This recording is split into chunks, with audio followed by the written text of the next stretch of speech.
اور اس غلط خوش فہمی میں ہے کہ لوگ اس کو پہچان نہیں سکتے ہیں، اللہ تعالیٰ اس کو الگ نہیں کرے گا، لوگ ہمیشہ اس کی منافقت کی وجہ سے اس کو سمجھ نہیں پائیں گے اور اس کے ساتھ میں جیتے رہیں گے. تو یہ غلط فہمی ہے، اس کو سمجھ لینا چاہیے کہ اللہ تعالیٰ ہر چیز سے واقف ہے، اور جن لوگوں کے ساتھ میں یہ لوگ جی رہے ہیں، جن کو نقصان پہنچانے کی کوشش میں لگے ہوئے ہیں اپنے نفاق کے ذریعے سے، اللہ تعالیٰ ان کی مدد اس طرح سے کرے گا کہ ایسا موقع جب ہوگا تو اس وقت میں یہ لوگ خود بخود ان کو فلٹر کر دیا جائے گا. آپ نے بالکل ٹھیک کہا کہ اللہ تو ہر چیز جاننے والا ہے، لیکن اللہ کا نظام جو ہے وہ جس انداز سے قرآن بھی ہمیں سمجھ آتا ہے کہ وہ ہر چیز کو نمبر ایک بات تو یہ دلیل سے بتاتا ہے، دوسری بات یہ کہ وہ اپنے سامنے ہر ایک شخص کو اس کی آنکھوں سے دکھا دیتا ہے. مثال طور پہ اگر کوئی منافق ہے اور اس کی یعنی دورنگی طبیعت ہے کہ اس کے منہ میں کچھ ہے، زبان سے کچھ ہے، تو اس کو آپ جب کسی کام کے لیے کسی امپورٹنٹ اسائنمنٹ اس کو آپ دینے لگتے ہیں تو اس میں پھر وہ پہلو تہی کرتا ہے، پہلو بچاتا ہے اور اس کی طرف نہیں آتا. تو ایک طرح سے وہ کھل جاتا ہے ان لوگوں کے سامنے جو آنےسٹ اور ڈیڈیکیٹڈ ہوتے ہیں اس کاز کے لیے. دیکھو اس کو یہ ذمہ داری دی گئی تھی، اس وقت بڑا ڈیمانڈنگ ٹائم ہے، یہ اسائنمنٹ کرنا بہت ضروری تھا ہمارے لیے، لیکن اس اسائنمنٹ کو لینے میں یہ بچکانی باتیں کر رہا ہے. کبھی کہتا ہے مجھے تو پتہ ہی نہیں تھا کیسے ہوتا ہے، میں جانتا نہیں اس کو، اور مجھے اگر پتا ہوتا تو تم لوگ کے ساتھ آ جاتا، مجھے تو پتہ. تو یہاں ایک طرح سے وہ ایکسپوز کر رہا ہے، اللہ تو جانتا ہے لیکن وہ سب لوگوں کو دکھا رہا ہے دنیا میں، جسے کہتا ہے تش تش بام کرنا، ہر چیز کو کھول کے سامنے رکھ دیا کہ اب تم خود دیکھ لو. اور دوسری یہ بات یہ بھی سمجھاتی ہے ہمیں، جو ہمارے لیے بھی ہدایت ہے، کہ ہم وہ نہیں ہیں جو ہم سوچ رہے ہیں، ہم وہ ہیں جو ہم کرتے ہیں، جو ہمارے اعمال دکھاتے ہیں، جو ہمارے اعمال بتاتے ہیں ہم وہی ہیں. یعنی ہمارے ایمان اور سوچ کچھ بھی ہو لیکن ہمارا عمل جس طرف جاتا ہے ہم وہی کہلاتے ہیں. میں اپنے آپ کو مسلمان کلیم کروں، مسلم سمجھوں، عقیدہ رکھوں، لیکن میرا عمل اگر اللہ کے احکامات کے مطابق نہیں ہے، یعنی مسلم والا نہیں ہے، تو مجھے مسلم کوئی نہیں کہے گا. اور یہ چیز ایکسپوز ہو جائے گی اور اس کو دنیا دیکھ لے گی، تو یہ ہر چیز سب کے سامنے آ جاتی ہے، کھل جاتی ہے. یہ ایک طریقہ ہے اللہ کا، یہ ایک دلیل ہوتی ہے، کھلی چیز ہوتی ہے، سامنے آ جاتی ہے، کیونکہ وہ تو ہر چیز جانتا ہے، لیکن جو ہم نہیں ہیں، جو ہم جاننے والے نہیں ہیں، ان کو اس چیز کا موقع دیتا ہے پرکھنے کا. یعنی جب چیلنجز اللہ تھرو کرتا ہے تو اس کے تحت بہت سی چیزیں سامنے ہمارے کھل کے آ جاتی ہیں، ہمارے پوٹینشیلز کھل کے آ جاتے ہیں، کون کس طرح ریئیکٹ کرتا ہے اس سے یہ نہیں سے کہتا نا بھلے برے کی تمیز ہو جاتی ہے، اپنے پرائی کی تمیز ہو جاتی ہے، اور ہم پھر اپنی ایک طرح سے پھر سے اسٹریٹجیز اپنی زندگی کی طے کر سکتے ہیں کہ ہمیں کام کس طرح کرنا ہے. اب یہی بات تھی منافقوں کے تعلق سے کہ جب ان سے کہا گیا کہ بھائی یہ چیلنج کا وقت ہے، آپ پہ حملہ ہوا ہے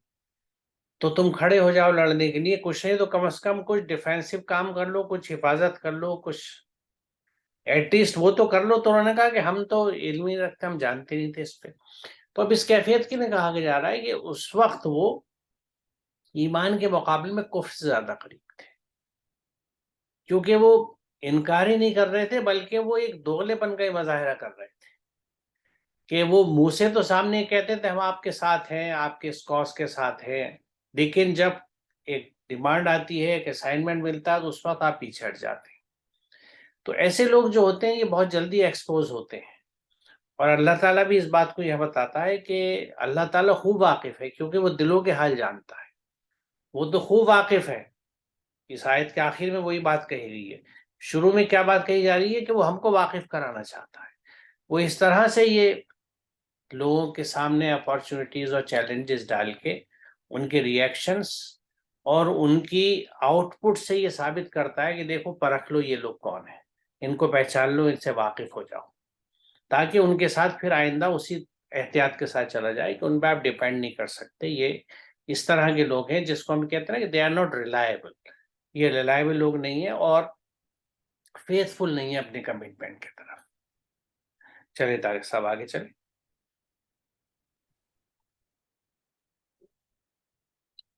الذين قالوا لإخوانهم وقعدوا لو أطاعونا ما قتلوا قل فادرؤوا عن انفسکم الموت ان کنتم صادقین۔ جو لوگ قتال میں شرکت کے بجائے گھروں میں بیٹھے رہے اور اپنے بھائیوں کے لیے کہا اگر ان لوگوں نے جو قتال میں شریک تھے ہماری بات مان لی ہوتی تو وہ قتل نہ کیے جاتے، آپ کہہ دیں کہ اگر تم سچے ہو تو خود اپنے آپ سے موت کو دور کر دو۔ یہاں پہ قتال اور لفظ موت یہ دو بہت ہی ایکسٹریم سچویشنز ہیں جن کا ذکر یہاں پہ کیا گیا ہے، لیکن عام طور پہ زندگیوں میں جب آپ اپنی ڈیلی لائف روزمرہ کی زندگی دیکھتے ہیں تو ہمیں اس بات کا اندازہ ہوتا ہے کہ جب ہم کسی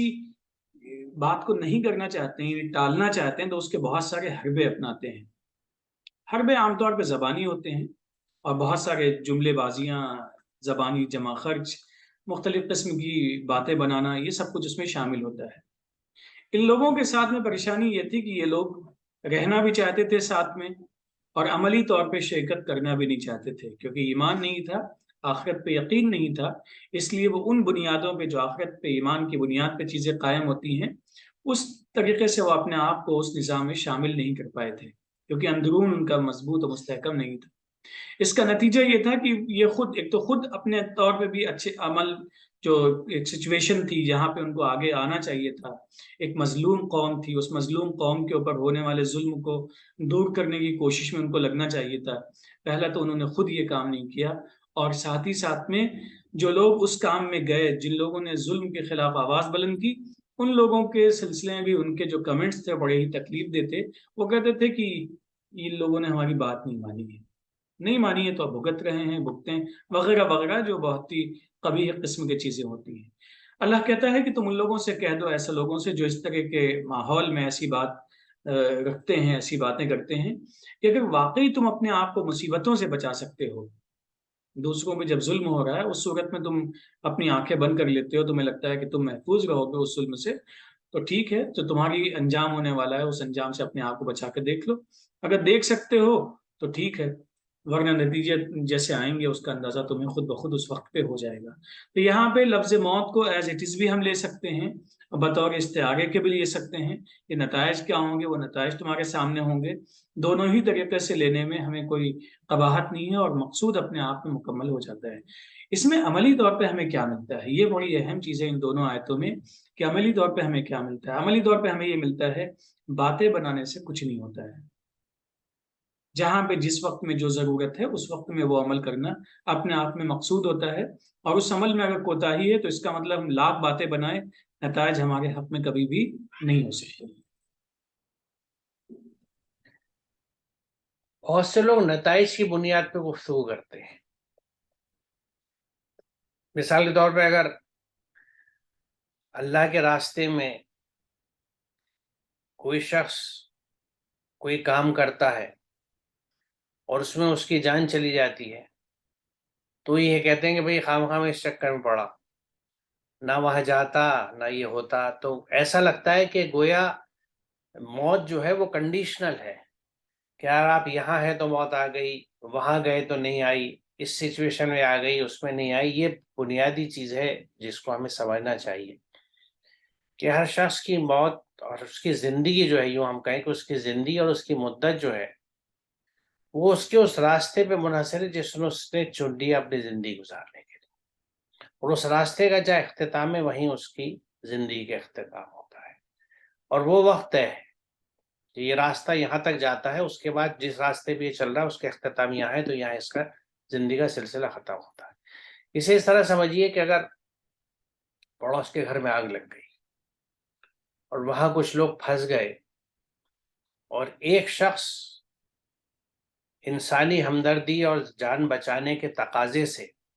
اس جذبے سے اس آگ میں گھس جاتا ہے، تو اب دو ممکنات ہیں۔ اگر وہ زندہ نہیں آ سکا تو لوگ عموماً یہ کہتے ہیں کہ بھئی خواہ میں گھسا آگ میں جا کے، بلا وجہ مارا گیا۔ اگر وہ کامیاب ہو جاتا ہے کچھ لوگوں کو بچانے کے لیے تو یقیناً اس کو اپریشیٹ تو کرتے ہیں، لیکن یہ رخ زیادہ اہم ہے کہ اگر وہ اچھے کاز کے لیے جاتے ہوئے رزلٹ نہ لا سکا اور ختم ہو گیا تو کہتے ہیں کہ نہ جاتا نہ ہوتا۔ یہ نہیں سمجھتے کہ اس نے جو اس کال پہ لبیک کہی تھی، جو گیا تھا، وہ زیادہ امپورٹنٹ تھا،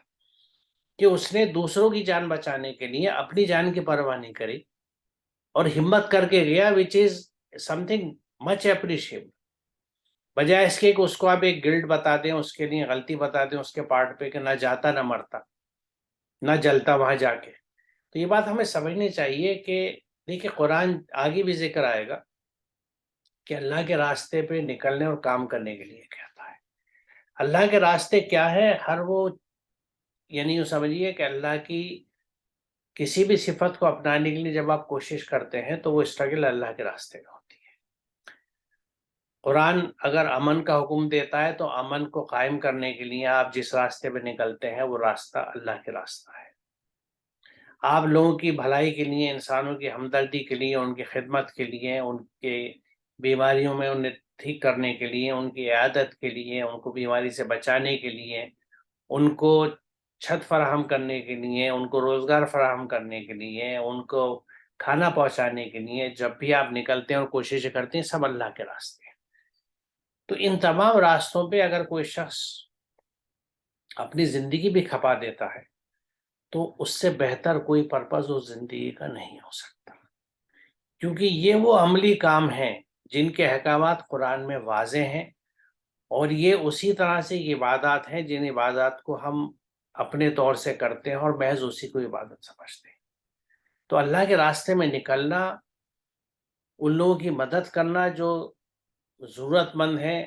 اور ضرورتوں کے دباؤ میں ہیں یا مشکلات میں پھنسے ہوئے ہیں، یہ عین انسانی ذمہ داری ہے. یہ اللہ کا حکم ہے اس طرف کام کرنے کا. تو کبھی بھی اگر آپ خود، کیونکہ عموماً خاص طور سے جو لوگ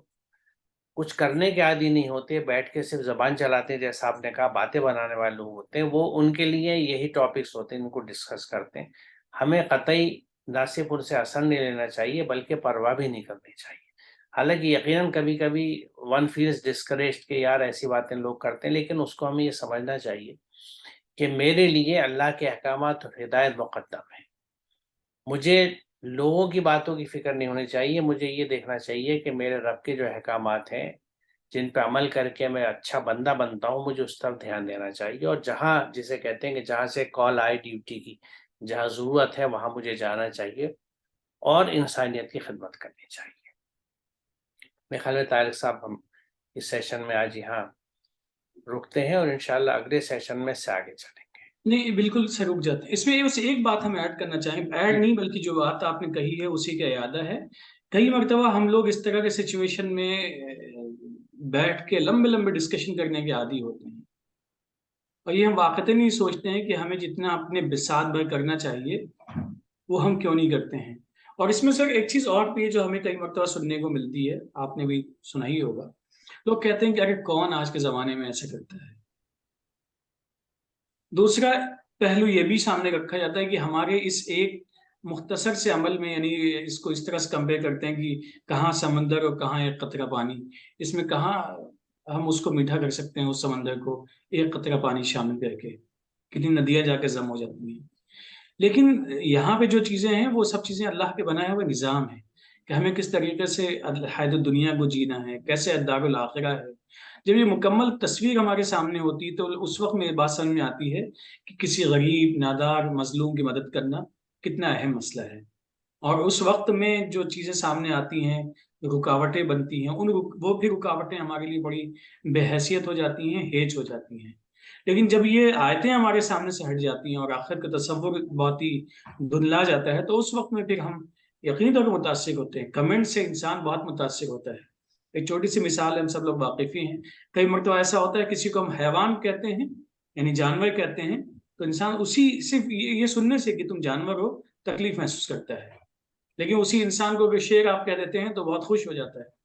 دونوں یکسانیت ہے، دونوں میں کوئی فرق نہیں ہے، ایک ہی وجود کا ذکر کیا جا رہا ہے. لیکن جب اس کو صرف حیوان کہا تو اس کو اتنا جنرلائز کر دیا، اس سے انسان متاثر ہو گیا. اور جہاں پہ اس کو شیر کہہ دیا اس سے ہم اتنا انکریج ہو گیا. ایک طرف ڈسکریج انکریج. تو ہم ڈسکریج ہو سکتے ہیں، لیکن جیسا کہ ابھی آپ نے کہا کہ ہمیں پرواہ نہیں کرنی چاہیے. لیکن پرواہ کرنے اور نہ کرنے کے جو انسپریشن ہے، کہاں سے ہم انسپائر ہو سکتے ہیں، یقینی طور پر ان آیات کا اگر ہم مکمل اور باقاعدہ تسلسل کے ساتھ میں مسلسل اعادہ کرتے رہیں تو بھی چیزیں ہمارے لیے نسبتاً آسان ہو جاتی ہیں. آپ نے درست کہا کہ قطرہ جو ہے وہ سمندر کو فرق نہیں ڈالتا، لیکن قطرہ اپنی زندگی کا حق ادا کر جاتا ہے اگر وہ کام کرے جو اس کو کرنا چاہیے، کیونکہ ہمیں یہ ذہن میں رکھنا چاہیے کہ ہم نتائج کے لیے ذمہ دار نہیں ہیں، ہم اپنی ایفرٹس کے لیے جواب دہ ہیں کہ ہمارے پاس جو صلاحیتیں اور جو وسائل تھے اس میں ہم نے بھرپور اپنی محنت کری، ایفرٹ کری یا نہیں کری تو پھر نتائج تو اللہ کے ذمہ ہے۔ ہمیں نتائج سے، کیونکہ کبھی کبھی جب بہت اندھیرا ہوتا ہے تو ایک چراغ جلاتے ہوئے آدمی سوچتا ہے اس سے کیا ہوگا، لیکن کچھ ہوتا ہے کیونکہ چراغ اپنے حصے کی جو روشنی پھیلاتا ہے وہ اندھیرے کو کم از کم کچھ دور تک تو دور کر دیتا ہے۔ تو لہٰذا ہمیں اپنی ایفرٹ کرنی چاہیے، جو اللہ کا حکم ہے ہمیں یہ نہیں سوچنا چاہیے کہ اتنا اندھکار ہے کیا ہوگا اگر میں بھی چراغ جلاؤں، لیکن ایک ایک چراغ امپورٹنٹ ہے، اور اندھیرے چھٹتے جب ہی ہیں جب ہر کوئی اپنے حصے کے چراغ جلاتا ہے۔ تو انشاءاللہ اگلے سیشن میں ملتے ہیں، انشاءاللہ جاری چلیں گے۔ السلام علیکم۔ وعلیکم السلام ورحمۃ اللہ۔